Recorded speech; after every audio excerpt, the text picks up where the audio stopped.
ಬೆಳಗಿನ ಬೆಳಕು. ಅರಣ್ಯಕಾಂಡ 13ನೇ ಅಧ್ಯಾಯ. ನಂಬಿಕೆ ಅಥವಾ ಭಯ, ಭಾಗ 1. ಇಂದು ನಾವು ಅರಣ್ಯಕಾಂಡದ 13ನೇ ಅಧ್ಯಾಯವನ್ನು ಪ್ರವೇಶಿಸುತ್ತಿದ್ದೇವೆ. ಇಸ್ರಾಯೇಲ್ಯರು ಈಗ ಪಾರಾನ್ ಅರಣ್ಯವನ್ನು ತಲುಪಿದರು. ಅವರು ಸೀನಾಯಿ ಬೆಟ್ಟವನ್ನು ತೊರೆದು ತಬೇರಾ, ಕಿಬ್ರೋತ್ ಮತ್ತು ಅಚರೋತ್ಗಳಲ್ಲಿ ಪಾಠಗಳನ್ನು ಕಲಿತು ಯೆಹೋವನು ತಮಗೆ ಕೊಡುವುದಾಗಿ ವಾಗ್ದಾನ ಮಾಡಿದ ದೇಶದ ಗಡಿಯ ಬಳಿ ಬಂದು ನಿಂತಿದ್ದರು. ಈ ಪ್ರಯಾಣವು ಅವರನ್ನು ಅತ್ಯಂತ ಪ್ರಮುಖವಾದ ಕ್ಷಣಕ್ಕೆ ತಂದು ನಿಲ್ಲಿಸಿತು. ಅವರು ಇನ್ನು ಮುಂದೆ ಕಾನಾನ್ ದೇಶದ ಬಗ್ಗೆ ಕೇಳುತ್ತಿರಲಿಲ್ಲ. ಅವರು ತಮ್ಮ ಸ್ವಂತ ಕಣ್ಣುಗಳಿಂದ ನೋಡುವ ಹಂತದಲ್ಲಿದ್ದರು. ಅರಣ್ಯಕಾಂಡ 13ನೇ ಅಧ್ಯಾಯ 1 ಮತ್ತು 2ನೇ ವಾಕ್ಯ ಹೀಗೆ ಹೇಳುತ್ತದೆ: ಯೆಹೋವನು ಮೋಶೆಗೆ, ಇಸ್ರಾಯೇಲ್ಯರಿಗೆ ನಾನು ಕೊಡುವ ಕಾನಾನ್ ದೇಶವನ್ನು ಸಂಚರಿಸಿ ನೋಡುವಂತೆ ಮನುಷ್ಯರನ್ನು ಕಳುಹಿಸು. ಪ್ರತಿಯೊಂದು ಪಿತೃಗಳ ಕುಲದಿಂದ ಒಬ್ಬೊಬ್ಬ ನಾಯಕನನ್ನು ಕಳುಹಿಸಬೇಕು ಅಂದನು. ಯೆಹೋವನು ದೇಶವನ್ನು ಬೇಹುಗಾರಿಕೆ ಮಾಡಲು ಪ್ರತಿಯೊಂದು ಕುಲದಿಂದ ಒಬ್ಬೊಬ್ಬರಂತೆ ಜನರನ್ನು ಕಳುಹಿಸಲು ಮೋಶೆಗೆ ತಿಳಿಸಿದನು. ಇವರೇನು ಸಾಮಾನ್ಯ ಮನುಷ್ಯರಾಗಿರಲಿಲ್ಲ. ಅವರು ತಮ್ಮ ಜನರ ನಡುವೆ ನಾಯಕರಾಗಿದ್ದರು.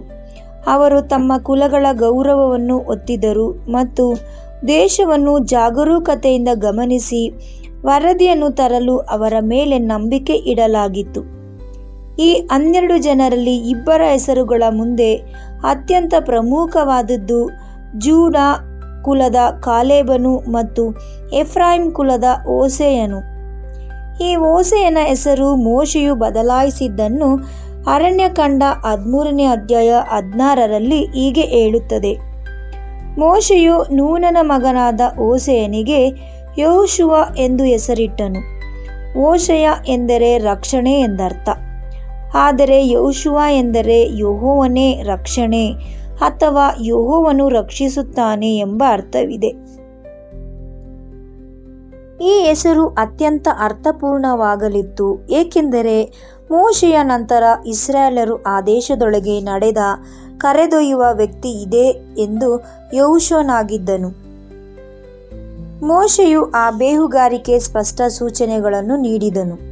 ಅವನು ನೆಗೆವ್ ಮೂಲಕ ಹಾದು ಬೆಟ್ಟದ ಸೀಮೆಗೆ ಹೋಗಿ ಆ ದೇಶವು ಹೇಗಿದೆ, ಅಲ್ಲಿನ ಜನರು ಬಲಶಾಲಿಗಳೋ ಅಥವಾ ಬಲಹೀನರೋ, ಕಡಿಮೆಯೋ ಅಥವಾ ಹೆಚ್ಚೋ, ಅವರ ಪಟ್ಟಣಗಳನ್ನು, ಬಿಡಾರಗಳನ್ನು ಅಥವಾ ಕೋಟೆ ಕೊತ್ತಲುಗಳುಳ್ಳ ಮತ್ತು ಈ ನೆಲವು ಫಲವತ್ತಾಗಿದೆಯೋ ಅಥವಾ ಸಾರಹೀನವಾಗಿದೆಯೋ ಎಂಬುದನ್ನು ನೋಡಬೇಕಾಗಿತ್ತು. ಅರಣ್ಯಕಾಂಡ 13ನೇ ಅಧ್ಯಾಯ 20ರಲ್ಲಿ ಹೀಗೆ ಹೇಳುತ್ತದೆ: ಅಲ್ಲಿನ ಮಣ್ಣು ಫಲವತ್ತಾಗಿದೆಯೋ ಇಲ್ಲವೋ, ಅಲ್ಲಿ ಗಿಡ ಮರಗಳು ಹೆಚ್ಚಾಗಿವೆಯೋ, ಧೈರ್ಯವಾಗಿರಿ, ಅಲ್ಲಿನ ಹಣ್ಣುಗಳಲ್ಲಿ ಕೆಲವನ್ನು ತಿನ್ನಿರಿ. ಧೈರ್ಯವಾಗಿರಿ, ಅಲ್ಲಿನ ಹಣ್ಣುಗಳಲ್ಲಿ ಕೆಲವನ್ನು ತನ್ನಿರಿ. ನಂತರ ಈ ವಚನವು ಆ ಸಮಯದ ಬಗ್ಗೆ ಒಂದು ಪ್ರಮುಖ ಟಿಪ್ಪಣಿಯನ್ನು ಸೇರಿಸುತ್ತದೆ. ಅದು ಪ್ರಥಮವಾಗಿ ದ್ರಾಕ್ಷಿ ಹಣ್ಣುಗಳು ಬಾಗುವ ಸಮಯವಾಗಿತ್ತು. ಇದರರ್ಥ ಬೇಹುಗಾರರು ಆ ದೇಶವನ್ನು ಪ್ರವೇಶಿಸಿದ್ದು ಹಣ್ಣುಗಳನ್ನು ಸಮೃದ್ಧವಾಗಿ ದೊರೆಯುವ ಕಾಲದಲ್ಲಿ. ಅವರು ಅದನ್ನು ಒಣಗಿದ ಅಥವಾ ಬಂಜರು ಕಾಲದಲ್ಲಿ ನೋಡಲಿಲ್ಲ. ದ್ರಾಕ್ಷಿ ಹಣ್ಣುಗಳು ಮಾಗಲು ಪ್ರಾರಂಭಿಸಿದ ಸಮಯದಲ್ಲಿ ಅವರು ಅದನ್ನು ನೋಡಿದರು. ಯೆಹೋವನ ಒಳಿತಿಗೆ ಸಾಕ್ಷಿ ನೀಡಲು ಆ ದೇಶವೇ ಸಿದ್ಧವಾಗಿತ್ತು.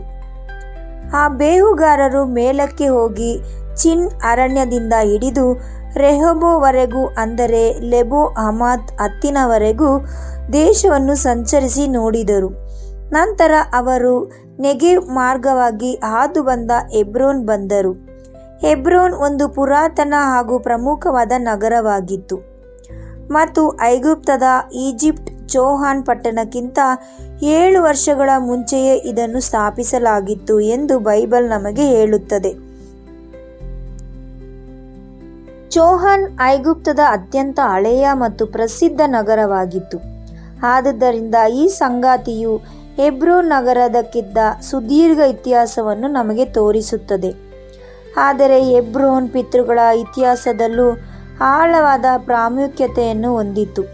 ಅಬ್ರಹಾಮನಿಗೆ ಆ ಪ್ರದೇಶದಲ್ಲಿದ್ದ ಬಾಂಧವ್ಯ ಹಳೆಯದು ಸಾರಳ ಮರಣ ಸಂಭವಿಸಿದ್ದು ಅಲ್ಲೇ ಮತ್ತು ಅಬ್ರಹಾಮನು ತನ್ನ ಕುಟುಂಬದ ಸಮಾಧಿ ಸ್ಥಳಕ್ಕಾಗಿ ಹೆಬ್ರೋನ್ ಬಳಿ ಇದ್ದ ಮಕ್ವೇಲಾ ಎಂಬ ಗವಿಯನ್ನು ಕಂಡುಕೊಂಡಿದ್ದನು. ಅಬ್ರಹಾಂ, ಸಾರಾ, ಈಸಾಕ್, ರೆಬೆಕಾ, ಯಾಕೋಬ ಮತ್ತು ಲೇಹ ಇವರೆಲ್ಲರೂ ಆ ಸಮಾಧಿ ಸ್ಥಳದೊಂದಿಗೆ ಸಂಬಂಧ ಹೊಂದಿದರು. ಆದುದರಿಂದ ಬೇಹುಗಾರರು ಹೆಬ್ರೋನ್ಗೆ ಬಂದಾಗ ಅವರು ಯೆಹೋವನು ಅಬ್ರಹಾಮನಿಗೆ ನೀಡಿದ ವಾಗ್ದಾನಗಳೊಂದಿಗೆ ಈಗಾಗಲೇ ಬೆಸೆದುಕೊಂಡಿದ್ದ ಭೂಮಿಯಲ್ಲಿ ಹೆಜ್ಜೆ ಹಾಕುತ್ತಿದ್ದರು. ಆದರೆ ಹೆಬ್ರೋನ್ ಅನಾಕನ ವಂಶಸ್ಥರಾದ ಅಹಿಮಾನ್, ಶೆಹೈ ಮತ್ತು ತಲೈ ಎಂಬವರು ವಾಸಿಸುತ್ತಿದ್ದ ಸ್ಥಳವೂ ಆಗಿತ್ತು. ಅವರು ಎಷ್ಟು ಎತ್ತರ ಮತ್ತು ಬಲಶಾಲಿಗಳಾಗಿದ್ದಾರೆಂದರೆ ಅವರ ಉಪಸ್ಥಿತಿಯು ಬೇಹುಗಾರರ ಹೃದಯದಲ್ಲಿ ಭಯವನ್ನು ಹುಟ್ಟಿಸಿತು. ನಂತರ ಬೇಹುಗಾರರು ಎಷ್ಕೋಲ್ ಕಣಿವೆಗೆ ಬಂದರು. ಸಂಖ್ಯಾಕಾಂಡ 13ನೇ ಅಧ್ಯಾಯ 23ನೇ ವಾಕ್ಯ ಹೀಗೆ ಹೇಳುತ್ತದೆ: ಅವರು ಎಷ್ಕೋಲ್ ಕಣಿವೆಯವರೆಗೂ ಬಂದು ಅಲ್ಲಿ ಒಂದೇ ಒಂದು ದ್ರಾಕ್ಷೆ ಗೊಂಚಲಿರುವ ಕೊಂಬೆಯನ್ನು ಕಡಿದು ಅದನ್ನು ಇಬ್ಬರು ಪ್ರತ್ಯೇಕ ಕೋಲಿನಿಂದ ಹೊತ್ತುಕೊಂಡು ಬಂದರು. ಅದರೊಂದಿಗೆ ಕೆಲವು ದಾಳಿಂಬೆ ಹಾಗೂ ಅಂಜೂರದ ಹಣ್ಣುಗಳನ್ನು ಸಹ ತಂದರು. ಇದು ಈ ಇಡೀ ಅಧ್ಯಾಯದ ಅತ್ಯಂತ ಪ್ರಸಿದ್ಧ ದೃಶ್ಯಗಳಲ್ಲಿ ಒಂದಾಗಿದೆ. ಆ ದ್ರಾಕ್ಷಿ ಗೊಂಚಲು ಎಷ್ಟೊಂದು ದೊಡ್ಡದಾಗಿತ್ತೆಂದರೆ ಅದನ್ನು ಇಬ್ಬರು ವ್ಯಕ್ತಿಗಳು ಕೋಲಿನ ಸಹಾಯದಿಂದ ಹೊರಬೇಕಾಯಿತು. ಅವರು ದಾಳಿಂಬೆ ಮತ್ತು ಅಂಜೂರದ ಹಣ್ಣುಗಳನ್ನು ಸಹ ತಂದರು ಹಾಗೂ ಆ ಹಣ್ಣುಗಳು ಆ ದೇಶದ ಸಾರವತ್ತಾದ ಮತ್ತು ಒಳ್ಳೆಯದು ಎಂಬುದಕ್ಕೆ ಜೀವಂತ ಸಾಕ್ಷಿಯಾದವು. ಅರಣ್ಯಕಾಂಡ 13ನೇ ಅಧ್ಯಾಯ 24ರಲ್ಲಿ ಹೇಳಿರುವಂತೆ ಆ ಸ್ಥಳಕ್ಕೆ ಈ ಗೊಂಚಲಿನ ಹೆಸರನ್ನೇ ಇಡಲಾಯಿತು. ಇಸ್ರಾಯೇಲರು ಅಲ್ಲಿಂದ ಕಡಿದುಕೊಂಡು ಬಂದ ದ್ರಾಕ್ಷೆ ಗೊಂಚಲಿನ ನಿಮಿತ್ತ ಆ ಸ್ಥಳಕ್ಕೆ ಎಷ್ಕೋಲ್ ಎಂದು ಹೆಸರಾಯಿತು. ಕಾನಾನ್ ದೇಶದ ಹಣ್ಣುಗಳು ಸಣ್ಣವಾಗಲಿ ಕಳಪೆಯಾಗಲಿ ಅಥವಾ ನಿರಾಶಾದಾಯಕವಾಗಲಿ ಇರಲಿಲ್ಲ. ಯೆಹೋವನು ಉತ್ತಮವಾದ ದೇಶದ ವಾಗ್ದಾನ ಮಾಡಿದನು ಮತ್ತು ಅಲ್ಲಿನ ಹಣ್ಣುಗಳೇ ಅದನ್ನು ಸಾಬೀತುಪಡಿಸಿದವು. ಆ ದ್ರಾಕ್ಷಿ, ದಾಳಿಂಬೆ ಮತ್ತು ಅಂಜೂರದ ಹಣ್ಣುಗಳೆಲ್ಲವೂ ಸಾಕ್ಷಿಗಳಾಗಿದ್ದವು. ಆ ದೇಶವು ನಿಜವಾಗಿಯೂ ಆಶೀರ್ವಾದದಿಂದ ಹರಿಯುತ್ತಿತ್ತು. ಯಹೂದಿ ಸಂಪ್ರದಾಯವು ಆ ಹಣ್ಣಿಗೆ ವಿಶೇಷ ಗಮನ ನೀಡುತ್ತದೆ. ಆ ಗೊಂಚಲು ಅಸಾಧಾರಣವಾಗಿ ದೊಡ್ಡದಾಗಿತ್ತು ಮತ್ತು ಅದನ್ನು ಹೊರಲು ಜನರಿಗೆ ಸಹಾಯ ಬೇಕಿತ್ತು ಎಂದು ವಿವರಿಸುತ್ತದೆ. ಈ ಸಂಪ್ರದಾಯಗಳು ಬೈಬಲ್ ವಚನಗಳಲ್ಲಿ ಕಂಡುಬರುವ ಅದೇ ವಿಚಾರವನ್ನು ಎತ್ತಿ ಹಿಡಿಯುತ್ತವೆ. ಅಂದರೆ ಆ ದೇಶವು ಅತ್ಯಂತ ಫಲವತ್ತಾಗಿ, ಆದಾಗ್ಯೂ ಬೇಹುಗಾರರು ಆ ದೇಶದ ಸಮೃದ್ಧಿಯನ್ನೇ ಜನರ ಮನಸ್ಸಿನಲ್ಲಿ ಭಯವನ್ನು ಹೆಚ್ಚಿಸಲು ಬಳಸಿಕೊಂಡರು. ನಂಬಿಕೆಯನ್ನು ಬಲಪಡಿಸಬೇಕಾಗಿದ್ದ ಸಂಗಾತಿಯೇ ಅವರ ಕೈಯಲ್ಲಿ ಭಯಾನಕ ವರದಿ ಮಾರ್ಗವಾಗಿ ಮಾರ್ಪಟ್ಟಿತು. ಬೇಹುಗಾರರು ಆ ದೇಶವನ್ನು ಸಂಚರಿಸಿ ನೋಡಲು 40 ದಿನಗಳು ಕಳೆದರು. ಇಡೀ ದೇಶವನ್ನು ಸರಿಯಾಗಿ ವೀಕ್ಷಿಸಲು 40 ದಿನಗಳು ಸಾಕಷ್ಟಾಗಿದ್ದವು. ಅವರು ದಕ್ಷಿಣ ಮತ್ತು ಉತ್ತರ ಭಾಗಗಳನ್ನು ನೋಡಿದರು. ಅಲ್ಲಿನ ಹಣ್ಣುಗಳು, ನಗರಗಳು, ಜನರ ಮತ್ತು ದೇಶದ ಬಲವನ್ನು ಕಣ್ಣಾರೆ ಕಂಡಿದ್ದರು. ಅವರು ಹಿಂತಿರುಗಿದಾಗ ಪಾರಾನ್ ಅರಣ್ಯದ ಕಾದೇಶಿನಲ್ಲಿದ್ದ ಮೋಶೆ, ಆರೋನರ ಮತ್ತು ಇಸ್ರಾಯೇಲರ ಸಮಸ್ತ ಸಭೆಗೆ ಬಳಿಯ ಬಂದು ಆ ಹಣ್ಣುಗಳನ್ನು ತೋರಿಸಿ ತಮ್ಮ ವರದಿಯನ್ನು ನೀಡಿದರು. ಅರಣ್ಯಕಾಂಡ 13ನೇ ಅಧ್ಯಾಯ 27ನೇ ವಾಕ್ಯ ಹೀಗೆ ಹೇಳುತ್ತದೆ: ಅವರು ಮೋಶೆಗೆ ವರದಿ ನೀಡಿ, ನೀನು ನಮ್ಮನ್ನು ಕಳುಹಿಸಿದ ದೇಶಕ್ಕೆ ನಾವು ಹೋದೆವು. ಅದು ನಿಜವಾಗಿಯೂ ಹಾಲು ಜೇನುಗಳು ಹರಿಯುವ ದೇಶವಾಗಿದೆ. ಇಗೋ, ಅದರ ಹಣ್ಣುಗಳು ಹೀಗಿವೆ ಎಂದರು. ಮೊದಲಿಗೆ ಅವರ ವರದಿಯು ಸಂಪೂರ್ಣವಾಗಿ ಸತ್ಯವಾಗಿತ್ತು.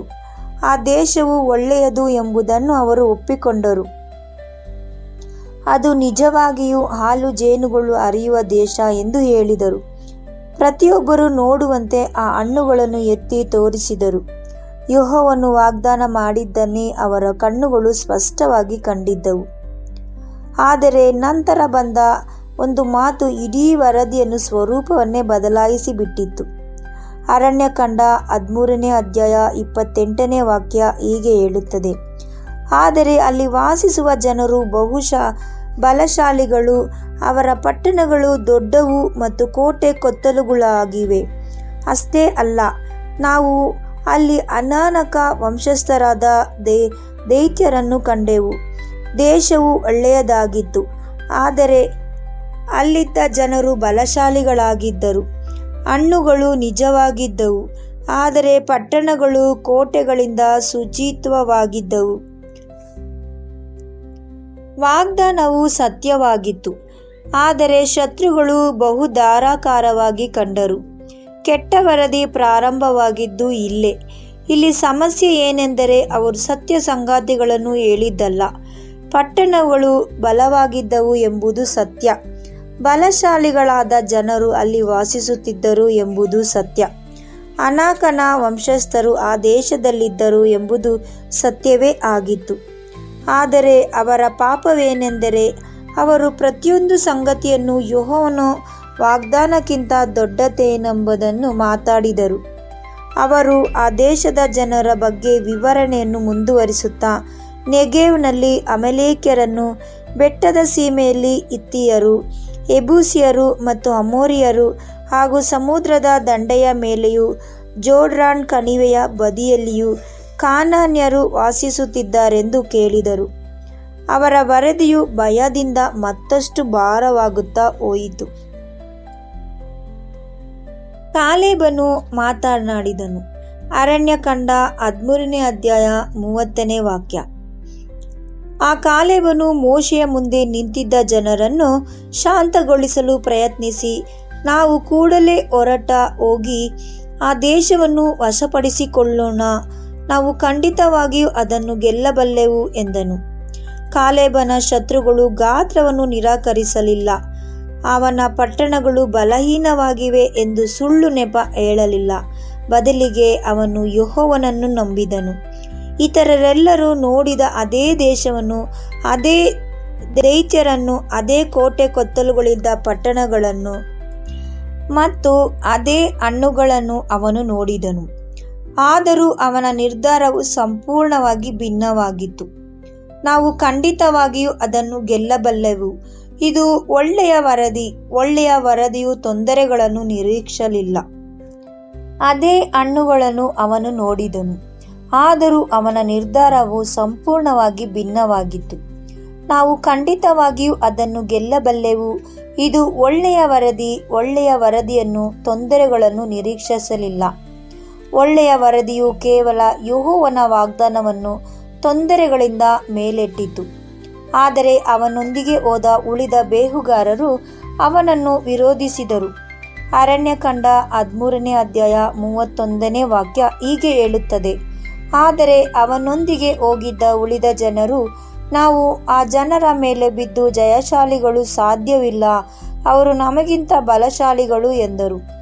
ಇದೇ ಅಪನಂಬಿಕೆಯ ನಿಜವಾದ ಸ್ವರೂಪವಾಗಿತ್ತು. ಅವರು ತಮ್ಮನ್ನು ಶತ್ರುಗಳಿಗೆ ಹೋಲಿಸಿಕೊಂಡು ಅಳೆದುಕೊಂಡರು, ಆದರೆ ಶತ್ರುಗಳನ್ನು ಯೆಹೋವನಿಗೆ ಹೋಲಿಸಿ ಅಳೆಯುವುದನ್ನು ಮರೆತುಬಿಟ್ಟರು. ಆ ಯುದ್ಧವು ಕೇವಲ ಇಸ್ರಾಯೇಲರ ಸ್ವಂತ ಬಲವನ್ನು ಮಾತ್ರ ಅವಲಂಬಿಸಿದ್ದರೆ ಅವರ ಭಯ ಸಂಪೂರ್ಣ ನ್ಯಾಯಸಮ್ಮತವಾಗಿರುತ್ತಿತ್ತು. ಆದರೆ ಆ ದೇಶವು ಇಸ್ರಾಯೇಲರು ತಮ್ಮ ಬಲದಿಂದಷ್ಟೇ ಗೆಲ್ಲಬೇಕಾಗಿರಲಿಲ್ಲ. ಅದನ್ನು ಕೊಡುವುದಕ್ಕಾಗಿ ವಾಗ್ದಾನ ಮಾಡಿದ್ದು ಯೆಹೋವನು.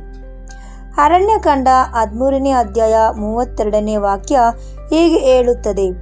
ಹೀಗೆ ಅವರು ಇಸ್ರಾಯೇಲರ ಮಧ್ಯೆ ಆ ದೇಶದ ಕುರಿತು ದುರ್ವರದಿಯನ್ನು ಹರಡುತ್ತಾ, ನಾವು ಸಂಚರಿಸಿ ನೋಡಿದ ಆ ದೇಶವು ಆ ನಿವಾಸಿಗಳನ್ನೇ ನುಂಗಿ ಹಾಕುವ ದೇಶವಾಗಿದೆ. ನಾವು ಅಲ್ಲಿ ನೋಡಿದ ಜನರೆಲ್ಲರೂ ಅತಿ ಎತ್ತರವಾದ ಆಕಾರದವರು ಎಂದರು. ಇದು ಇನ್ಮುಂದೆ ಜಾಗರೂಕತೆಯಾಗಿ ವರದಿಯಾಗಿ ಉಳಿಯಲಿಲ್ಲ. ಇದು ಅತಿಶಯೋಕ್ತಿಯಿಂದ ಕೂಡಿದ ನಂಬಿಕೆಯಿಲ್ಲದ ವರದಿಯಾಗಿ ಮಾರ್ಪಟ್ಟಿತು. ಮೊದಲು ಅವರು ಆ ದೇಶದ ಹಾಲು ಜೇನುಗಳು ಹರಿಯುವ ಸಾರವತ್ತಾದ ದೇಶ ಎಂದಿದ್ದರು. ಈಗ ಅದೇ ದೇಶವು ತಾನು ನಿವಾಸಿಗಳನ್ನೇ ನುಂಗು ಹಾಕುತ್ತದೆ ಎಂದರು. ಮೊದಲು ಹಣ್ಣುಗಳನ್ನು ತೋರಿಸುತ್ತಿದ್ದರು, ಈಗ ಆ ದೇಶವೇ ಪ್ರಾಣಾಂತಕ ಎಂಬಂತೆ ಬೆಂಬಲಿಸಿದರು. ಭಯವು ಅವರ ಮಾತುಗಳನ್ನೇ ಬದಲಾಯಿಸಿ ಬಿಟ್ಟಿತು. ನಂತರ ಅವರು, ನಾವು ಇಲ್ಲಿಯೂ ಅಲ್ಲಿಯೂ ಕಂಡೆವು, ನಾವು ಅಲ್ಲಿಯೂ ಕಂಡೆವು, ದೈತ್ಯರನ್ನು ಕಂಡೆವು. ಅವರು ಅನಾಕನ ವಂಶಸ್ಥರು ಮತ್ತು ಅವರ ಮುಂದೆ ನಮಗೆ ನಾವೇ ಮಿಡತೆಗಳಂತೆ ಕಾಣಿಸಿದೆವು ಮತ್ತು ಅವರ ಕಣ್ಣಿಗೂ ನಾವು ಹಾಗೆಯೇ ಕಂಡೆವು. ಅರಣ್ಯಕಾಂಡ 13ನೇ ಅಧ್ಯಾಯ 33ನೇ ವಾಕ್ಯ. ಇಲ್ಲಿ ನಾವು ಒಂದು ಸಂಗತಿಯನ್ನು ಜಾಗರೂಕತೆಯಿಂದ ಅರ್ಥ ಮಾಡಿಕೊಳ್ಳಬೇಕು. ಕೆಲವು ಭಾಷಾಂತರಗಳಲ್ಲಿ ಈ ವಚನದಲ್ಲಿ ನೆಫೆಲಿಮ್ ಎಂಬ ಪದವನ್ನು ಬಳಸಲಾಗಿದೆ. ಆದರೆ ಸಂಖ್ಯಾಕಾಂಡ 13ರಲ್ಲಿ ಉಲ್ಲೇಖಿಸಲಾದ ಈ ನೆಫ್ತಾಲಿಮ್ ಪ್ರಳಯಕ್ಕಿಂತ ಮುಂಚೆ ಜೀವಿಸಿದ ಆದಿಕಾಂಡ 6ನೇ ಅಧ್ಯಾಯ ಸೇರಿರಬಾರದು. ಆದಿಕಾಂಡ 6ನೇ ಅಧ್ಯಾಯ ಪ್ರಳಯಕ್ಕೆ ಮುಂಚಿನ ಪ್ರಪಂಚದಲ್ಲಿದ್ದ ನೆಫ್ತಾಲಿಮ್ ಬಗ್ಗೆ ಮಾತನಾಡುತ್ತದೆ ಮತ್ತು ಈ ಪ್ರಪಂಚವು ಸಂಪೂರ್ಣವಾಗಿ ನಾಶವಾಯಿತು. ಆದರೆ ಅರಣ್ಯಕಾಂಡ 13ನೇ ಅಧ್ಯಾಯ ಪ್ರಳಯದ ನಂತರ ಮೋಶೆಯ ಕಾಲದಲ್ಲಿ ನಡೆದ ಬಹು ನಂತರದ ಘಟನೆಯಾಗಿದೆ. ಆ 10 ಜನ ಬೇಹುಗಾರರು ಕಾನಾನ್ ದೇಶದಲ್ಲಿದ್ದ ಜನರ ಗಾತ್ರ ಮತ್ತು ಬಲವನ್ನು ವಿವರಿಸಲು ಜನರಲ್ಲಿ ಭಯವನ್ನು ಹುಟ್ಟಿಸುವ ಉದ್ದೇಶದಿಂದ ಅನಾಕನ ವಂಶಸ್ಥರನ್ನು ಈ ಭಯಾನಕ ಹೆಸರಿಗೆ ನೆಫಾಲಿಮ್ ಹೋಲಿಸಿ ಮಾತನಾಡಿದರು. ಆದುದರಿಂದ ಪ್ರಳಯಕ್ಕೆ ಮುಂಚೆ ಇದ್ದ ಅದೇ ನೆಫ್ತಾಲಿಮ್ ಬದುಕಿ ಉಳಿದು ಕಾನಾನ್ನಲ್ಲಿ ವಾಸಿಸುತ್ತಿದ್ದರು ಎಂದು ನಾವು ಭಾವಿಸಬಾರದು. ಇದರ ಸರಿಯಾದ ಅರ್ಥವೇನೆಂದರೆ ಬೇಹುಗಾರರು ದೈತ್ಯಾಕಾರದ ಯೋಧರನ್ನು, ಮುಖ್ಯವಾಗಿ ಅನಾಕನ ಪುತ್ರನನ್ನು ವಿವರಿಸಲು ಈ ಹೆಸರನ್ನು ಬಳಸಿದರು ಮತ್ತು ಅವರ ಮುಖ್ಯ ಗುರಿ ಅಪಾಯವನ್ನು ದೊಡ್ಡದಾಗಿ ಬಿಂಬಿಸಿ ಇಸ್ರಾಯೇಲ್ಯರ ನಂಬಿಕೆಯನ್ನು ಕುಗ್ಗಿಸುವುದಕ್ಕಾಗಿತ್ತು.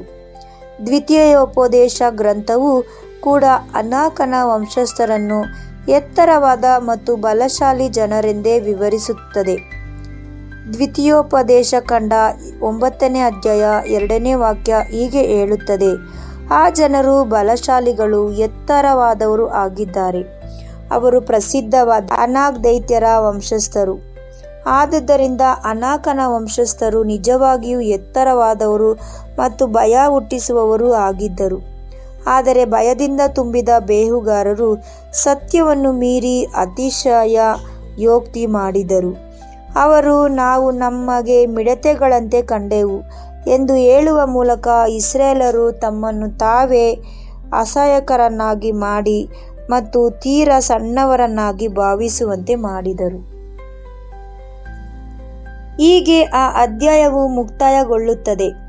ಹಣ್ಣುಗಳು ಸಂತೋಷದೊಂದಿಗಲ್ಲ, ಬದಲಿಗೆ ಭಯದೊಂದಿಗೆ. ಕಾಲೇಬನು ನಂಬಿಕೆಯೊಂದಿಗಲ್ಲ, ಬದಲಿಗೆ ಜನರು ಕೆಟ್ಟ ವರದಿಗಳನ್ನು ಕೇಳುವುದರೊಂದಿಗೆ. ಅರಣ್ಯಕಾಂಡ 13ನೇ ಅಧ್ಯಾಯ ಒಂದೇ ಭೂಮಿಯ ಕುರಿತಾದ 2 ವಿಭಿನ್ನ ವರದಿಗಳನ್ನು ನಮಗೆ ನೀಡುತ್ತದೆ. ಒಳ್ಳೆಯ ವರದಿಯು ದೇಶವು ಒಳ್ಳೆಯದಾಗಿದೆ, ಯೆಹೋವನು ಅದನ್ನು ಕೊಡುವುದಾಗಿ ವಾಗ್ದಾನ ಮಾಡಿದ್ದಾನೆ ಮತ್ತು ನಾವು ಅದನ್ನು ಖಂಡಿತವಾಗಿಯೂ ಗೆಲ್ಲಬಲ್ಲೆವು ಎಂದು ಹೇಳಿತು. ಆದರೆ ಕೆಟ್ಟ ವರದಿಯು ದೇಶವು ಅಪಾಯಕಾರಿಯಾಗಿದೆ, ಜನರು ಅತ್ಯಂತ ಬಲಶಾಲಿಗಳು, ಪಟ್ಟಣಗಳು ತೀರಾ ದೊಡ್ಡವು ಮತ್ತು ನಮಗೆ ಹೋಗಲು ಸಾಧ್ಯವಿಲ್ಲ ಎಂದು ಹೇಳಿತು. 2 ಗುಂಪುಗಳು ಒಂದೇ ಸಾಕ್ಷಿ ಗೊಂಚಲುಗಳನ್ನು ನೋಡಿದವು. 2 ಗುಂಪುಗಳು ಅದೇ ಪಟ್ಟಣಗಳನ್ನು ಕಂಡವು. 2 ಗುಂಪುಗಳು ಅದೇ ಅನಾಕನ ವಂಶಸ್ಥರನ್ನು ನೋಡಿದವು. 2 ಗುಂಪುಗಳು ಅದೇ 40 ದಿನಗಳ ಕಾಲ ಅದೇ ದೇಶದಲ್ಲಿ ಸಂಚರಿಸಿದರು. ಆದರೆ ಒಂದು ಗುಂಪು ಆ ದೇಶವನ್ನು ನಂಬಿಕೆಯ ಕಣ್ಣುಗಳಿಂದ ನೋಡಿದರೆ, ಇನ್ನೊಂದು ಗುಂಪು ಅದನ್ನು ಭಯದ ಕಣ್ಣುಗಳಿಂದ ನೋಡಿತು. ಆ ದೇಶವು ನಿಜವಾಗಿಯೂ ಯೆಹೋವನು ಹೇಳಿದಂತೆಯೇ ಇತ್ತು. ಅದು ಸಾರವತ್ತಾಗಿತ್ತು, ಸಮೃದ್ಧಿಯಾಗಿತ್ತು. ಅದರಲ್ಲಿ ದ್ರಾಕ್ಷಿ, ದಾಳಿಂಬೆ ಮತ್ತು ಅಂಜೂರದ ಹಣ್ಣುಗಳಿದ್ದವು. ಅದು ಹಾಲು ಜೇನುಗಳು ಹರಿಯುವ ದೇಶವಾಗಿತ್ತು. ಆದಾಗ್ಯೂ ಮನುಷ್ಯನ ಹೃದಯವು ಯೆಹೋವನ ಒಳಿತಿನ ಸಾಕ್ಷಿಯನ್ನೇ ಭಯಪಡಲು ಕಾರಣವನ್ನಾಗಿ ಬದಲಾಯಿಸಬಹುದು. ಬೇಹುಗಾರರು ತಮ್ಮ ಕೈಗಳಲ್ಲಿ ಹಣ್ಣುಗಳನ್ನು ಹಿಡಿದುಕೊಂಡು ಬಂದರು, ಆದರೆ ಅವರಲ್ಲಿ 10 ಜನರು ತಮ್ಮ ಹೃದಯಗಳಲ್ಲಿ ಅಪನಂಬಿಕೆಯನ್ನು ಹೊತ್ತು ತಂದಿದ್ದರು. ಕಾಲೇಬನು ನಂಬಿಕೆಯಿಂದ ನಿಂತು, ನಾವು ಕೂಡಲೇ ಹೊರಟು ಹೋಗೋಣ ಎಂದನು. ಆದರೆ ಉಳಿದವರು ನಮ್ಮಿಂದ ಸಾಧ್ಯವಿಲ್ಲ ಎಂದರು. ಆ ಅಧ್ಯಾಯವು ಅರಣ್ಯಕಾಂಡ 14ರಲ್ಲಿ ಬರಲಿರುವ ಗಂಭೀರ ಘಟನೆಗಳಿಗೆ ನಮ್ಮನ್ನು ಸಿದ್ಧಗೊಳಿಸುತ್ತದೆ. ಏಕೆಂದರೆ ಬೇಹುಗಾರರ ವರದಿಯು ಕೇವಲ ಮಾತುಗಳಾಗಿ ಉಳಿಯಲಿಲ್ಲ. ಅವರ ಮಾತುಗಳು ಶೀಘ್ರದಲ್ಲೇ ಇಡೀ ಸಭೆಯನ್ನು ಭಯಕ್ಕೆ, ಗೋಳಾಟಕ್ಕೆ, ದಂಗೆಗೆ ಮತ್ತು ದೈವಿಕ ನ್ಯಾಯತೀರ್ಪಿಗೆ ತಳ್ಳಿಬಿಟ್ಟವು. ಪ್ರಾರ್ಥನೆ. ಓ ನಮ್ಮ ದೇವರಾದ ಯೆಹೋವನೇ, ನೀನು ಇಸ್ರಾಯೇಲರಿಗೆ ವಾಗ್ದಾನ ಮಾಡಿದ ದೇಶದ ಒಳಿತನ್ನು ನಮಗೆ ತೋರಿಸಿಕೊಟ್ಟಿದ್ದಕ್ಕಾಗಿ ನಿನಗೆ ವಂದನೆಗಳು. ಆ ದ್ರಾಕ್ಷಿ, ದಾಳಿಂಬೆ ಮತ್ತು ಅಂಜೂರದ ಹಣ್ಣುಗಳ ಸಾಕ್ಷಿಗಾಗಿ ನಿನಗೆ ಕೃತಜ್ಞತೆಯನ್ನು ಸಲ್ಲಿಸುತ್ತೇನೆ. ನಿನ್ನ ವಾಕ್ಯವನ್ನು ಜಾಗರೂಕತೆಯಿಂದ ಓದಲು ಮತ್ತು ನಿನ್ನ ವಾಗ್ದಾನಗಳನ್ನು ಎಂದಿಗೂ ಭಯವಾಗಿ ಬದಲಾಯಿಸಿಕೊಳ್ಳದಿರಲು ನಮಗೆ ಸಹಾಯ ಮಾಡು. ಸವಾಲುಗಳು ಹಾಗೂ ತೊಂದರೆಗಳನ್ನು ಕಂಡರೂ ಎಲ್ಲಕ್ಕಿಂತ ಮಿಗಿಲಾಗಿ ನಿನ್ನ ವಾಗ್ದಾನವನ್ನು ನಂಬುವ ಕಾಲೇಬನಂತಹ ಹೃದಯವನ್ನು ನಮಗೆ ದಯಪಾಲಿಸು. ನೀನು ಈಗಾಗಲೇ ಒಳಿತನ್ನೇ ನುಡಿದಿರುವಾಗ ಸಹೋದರರಲ್ಲಿ ಭಯವನ್ನು ಹರಡದಂತೆ ನಮ್ಮನ್ನು ಕಾಯ್ದುಕೊಳ್ಳು. ನನಗೆ ಭಯವಾಗುವಾಗ ನಾನು ನಿನ್ನಲ್ಲಿ ಭರವಸೆ ಇಡುವೆನು. ನಾನು ದೇವರ ವಾಕ್ಯವನ್ನು ಕೊಂಡಾಡುವೆನು. ದೇವರಿಗೆ ಕ್ಲೇಶ ಪಡದೆ ಆತನಲ್ಲಿ ನಂಬಿಕೆ ಇಡುವೆನು. ಕೀರ್ತನೆಗಳು 56ನೇ ಅಧ್ಯಾಯ 3-4. ಯೇಸು ಕ್ರಿಸ್ತನ ಹೆಸರಿನಲ್ಲಿ ಪ್ರಾರ್ಥಿಸಿಕೊಳ್ತೀನಿ ತಂದೆಯೇ, ಆಮೆನ್.